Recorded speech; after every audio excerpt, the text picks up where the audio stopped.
अस्सलाम वालेकुम। फ़िज़िक्स का मैट्रिक का प्रैक्टिकल का पेपर जो है वो शुरू हो चुका है। तो बच्चों के मैसेजेस आ रहे हैं कि सर हमें थोड़ी सी स्कीम के बारे में गाइडलाइन कर दें। तो मैट्रिक फ़िज़िक्स प्रैक्टिकल की जो स्कीम होगी वो कुछ ऐसी है कि टोटल आपके 30 मार्क्स हैं। तो 30 को आप कैसे पूरे का पूरा गेन कर सकते हो, जो क्या क्या आपको मतलब उसमें स्कीम में देखना पड़ेगा।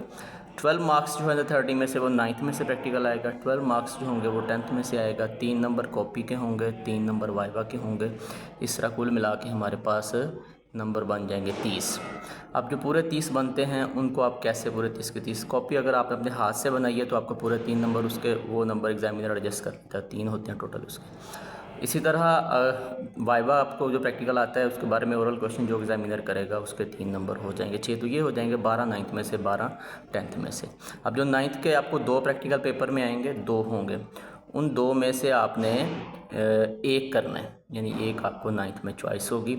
इसी तरह 10th में से भी 2 प्रैक्टिकल आएंगे, 2 में से आपने एक करना है। तो वो जो भी करोगे उसको आंसर शीट पर लिखने के और 10 नंबर होंगे और 2 नंबर उसको परफॉर्म करने के होंगे। 9th के हिस्से में से आ रहा है तो 2 नंबर उसके परफॉर्म करने का, 10th के हिस्से में से 2 नंबर उसके परफॉर्म करने का। टोटल 4 प्रैक्टिकल्स आएंगे, तो उन 4 में से आपने 2 करने हैं। एक लाजमी 9th में से करना है, एक लाजमी 10th में से करना है।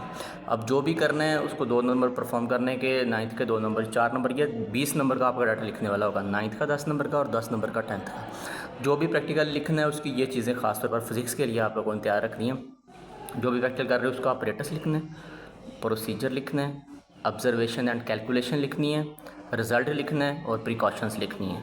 तो आपके ये पूरे मतलब आपका 10 मार्क्स का ये डाटा हो जाएगा। 9th का आ रहा है तब भी, 10th का आ रहा है तब भी, लेकिन ये याद रखना 10th के कुछ